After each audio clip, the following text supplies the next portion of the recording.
Hi everyone, welcome to my channel. My name is Gabriella. I hope that you're all doing well. In today's video, I will continue the appreciation of art supplies that I already own, while also telling the story of my art journey.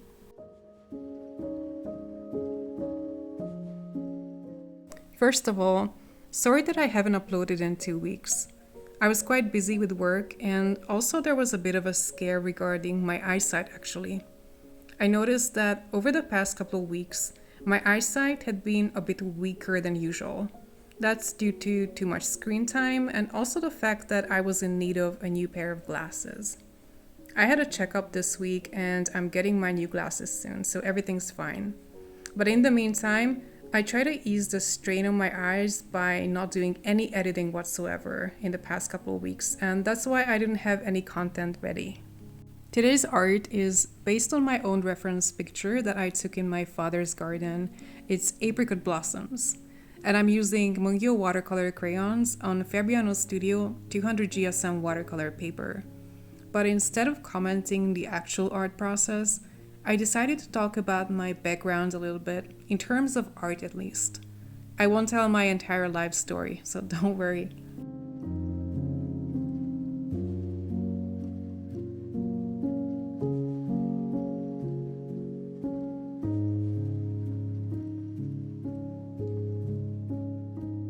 To the question whether I've had any formal education in art, the answer is a definite no. Let's start at the beginning. As a child, I loved to draw, and I drew a lot. I filled up entire notepads with crayon scribbles. I drew a lot of animals, and I had a vivid imagination. And luckily, the kindergarten that I went to, as well as the elementary school, it really facilitated that. I participated in art contests as a child. There would be after-school activities even. And because the town that I grew up in had a lot of artist residents and art galleries, art was kind of everywhere. I don't mean to sound old-fashioned, but I'm so grateful that I grew up without technology. We didn't have internet, cell phones, or even cable television. I mean, we did watch TV here and there, but it wasn't like a huge selection of programs to watch. And I grew up very close to nature. We always had gardens, plenty of flowers, fruit trees. We listened to a lot of radio with my grandmother. It's probably just me getting old that's saying that.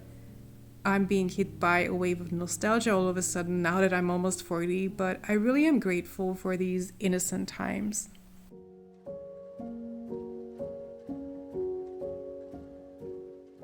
In full honesty, I cannot say that I had too much natural talent for arts. Even in middle school, or right before that, this was kind of the best that I could do. But in middle school specifically, I had a very good art teacher that actually taught us art. We learned the basics of perspectives, we did like spheres and cubes with graphite shadings, and painted a lot of landscapes. So in grade 5 to 6, I actually absorbed a lot in terms of art theory.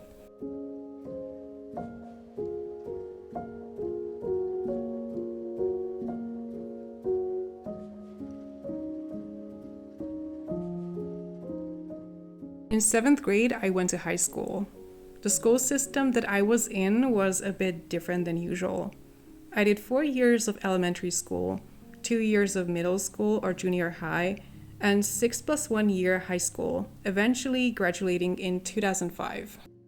High school was tough for me, I'm not gonna lie. First of all, I left my hometown and I started going to school in Budapest instead of my hometown. 2.5 hours commuting each day. I felt super out of place.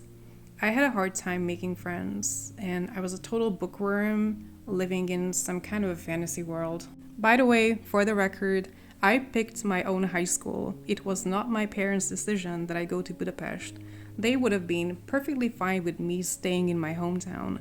But anyway, long story short, very early on, I started facing certain inner demons, let's just say that. At this time of my life, I did not create any visual art. Being the tormented teenager that I was, I got super into journaling instead. That was my number one self-expression. I would fill up entire large format notebooks in a couple of weeks' time and then just move on to the next. I wrote a lot of poems, I logged my days, my thoughts, not very original.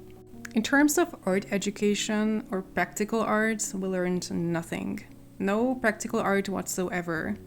From middle school through high school, my skills remained exactly the same. Very childlike, very untrained.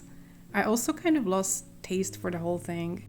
At 14, I became severely ED'd and I was hospitalized in a closed facility for several weeks, with a long recovery process ahead of me that just made me even more alienated than I was before. Going back to school after my hospitalization, I started to struggle academically. I was not a good student anymore, but why am I talking about this? This is the year 2000, by the way. But back to art. In terms of art, I had an art teacher, an older man, who was teaching us history of art, and he was really obsessed with the early Dutch and the German painting. It was during this time that I first heard about old masters such as Vermeer, Albert Dürer, the actual painter, not the watercolor pencils, Peter Bruegel, and so on. And these masters became like one of my biggest inspirations of all time to this day. If I had to say quickly, who's your favorite painter? Who's your favorite painter? To this day, I would immediately say, oh, it's Peter Bruegel, for sure. Oh, it's Albert Dürer, definitely.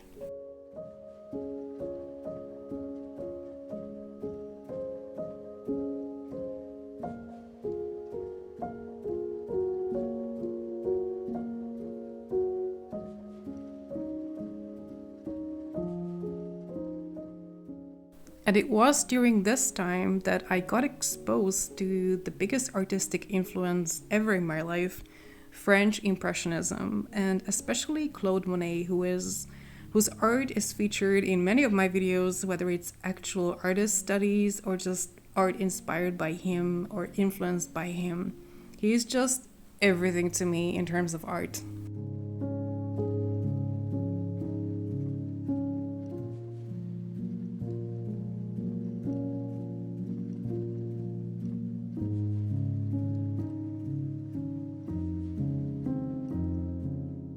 The world changed a lot in the early 2000s, didn't it? I won't go too much into that. The childlike innocence had long been gone. The world was changing, technology was changing, and I was growing up. At 17, my parents sent me to Ireland for an entire school year on my own to learn English. It was during this time that I became fluent in English. Previously, I really struggled speaking it and I did not understand it. I was a fish out of water in Ireland. It was the countryside, actually. Wicklow town, if any of you guys are from there. Hello. I went to Dominican convent between 2003 and 4. It was an all-girl Catholic school with uniform, very different from my high school experience back in Hungary. I was the only Hungarian in town. This is before we joined the EU, and I had to go through a whole immigration process to be able to study there. And it was full immersion, 100%. I did not speak Hungarian at all during that time, except when my parents called me on the landline once a week for about 10 minutes. I had all my classes in English, so I had to pick it up quickly. I was in 5th year, which in that school system was the year before high school graduation. I had to specialize in 2 subjects, which meant an increased number of hours in that subject. I ended up choosing geography for some reason because I was interested in it, and art.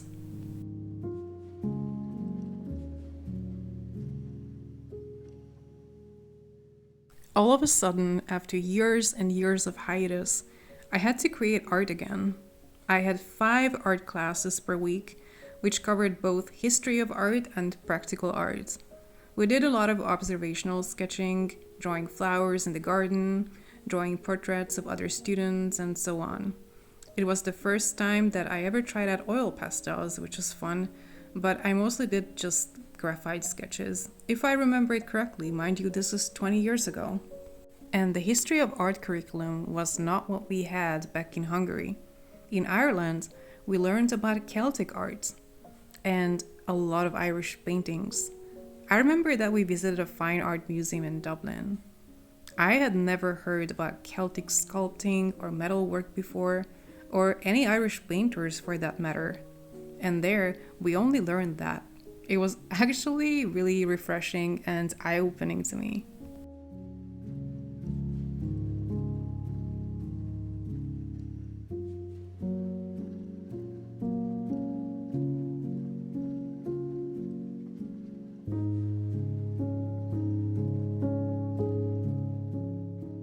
I went to college in 2005, MySpace era, to study language and literature. Back then, I was very serious about getting into literature professionally or book publishing. I also considered becoming a translator. I was learning several languages simultaneously. Throughout college, I did not produce any art. I was just not into that at the time. It was only after college that I started going to a painting workshop thing downtown Budapest. It was essentially an art studio run by a professional oil painter with a degree in fine arts. The idea was for anyone to experience painting and being in an art studio environment, regardless of any previous experience whatsoever. It was fun for a lot of different reasons. I really liked the people who were going there, and the artist was actually coaching us individually, so I did pick up a few things that I utilize to this day. I did it for about half a year.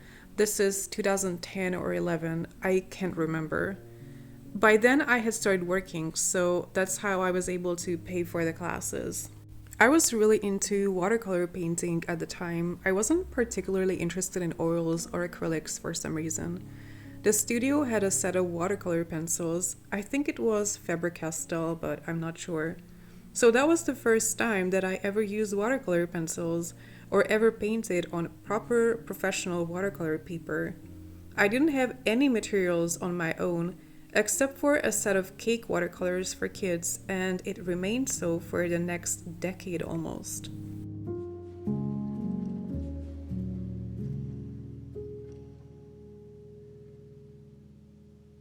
The following years, I didn't do art all that often. From 2015 to, let's say, the pandemic, I was a traveling volunteer for a religious organization that I have since parted ways with. I don't have any more contact with that organization, but for many years, it really defined who I was. It's a long story that's not the subject of this video, but if anything, I did meet a bunch of artists along the way, and that really rekindled my interest in pursuing art again. At one time, I was living in central London as part of my training, and that allowed me to visit a bunch of museums and art stores in London. It was there that I discovered brands like Derwent's that I had never even heard before. The actual living conditions were very humble, monastic. I shared a room with several other people normally. We would sleep on bunk beds, and you didn't have much else other than your mattress and a couple of shelves. At this time, I was already sketching daily and putting in a lot of effort into art in my free time. Because I didn't have my own desk, I was rather busy, and I shared the living space with others. I needed a medium that was fast, relatively mess-free, did not smell, and did not require drying time. That medium was oil pastels for me. That's how I got into oil pastels, and that was the consideration behind it. With oil pastels, I was able to complete an art in less than an hour while sitting on my bed. I didn't have to clean up, there was no toxic smells, no brushes, no changing the water jar. And I loved the result because it looked kind of like an oil painting. And the medium itself was affordable, which was essential for me because having been out of work for years at that point, I couldn't afford expensive art supplies.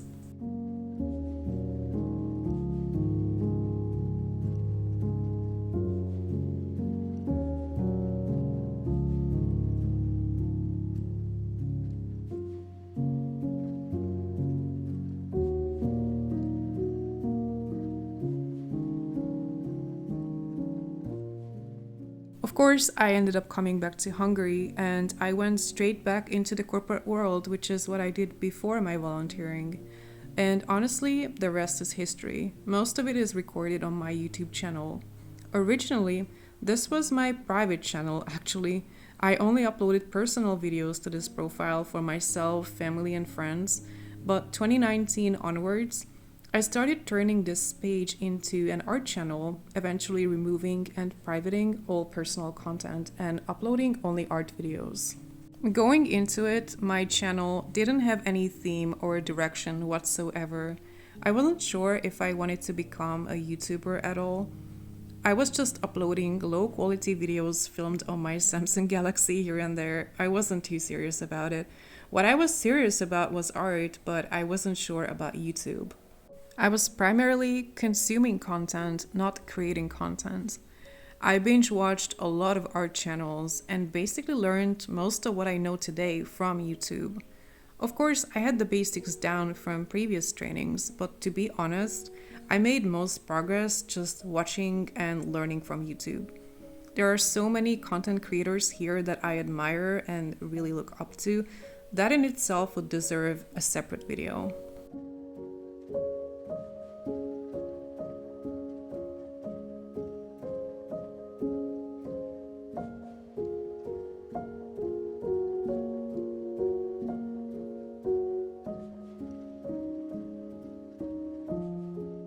Am I where I want to be? Not at all. There's so many things I need to work on due to the lack of a formal training, but I really enjoy the process and I'm happy with this little channel that I've built over the years. I need this for self-expression, creativity, and simply to log my progress. I used to be very shy about posting my art. Now I just don't care anymore. If someone doesn't like it, that's fine. I also hope to inspire others to not be afraid of taking up art or starting a channel. I mean, I started mine and took up art more seriously in my 30s with no art education. And what I can tell you is, it was all worth it. Like many of you know, I have a full-time corporate job and I don't have all the time in the world for this channel. So it does require a lot of planning ahead, uploading schedules, sacrificing free time, but I wouldn't give it up. It's so rewarding.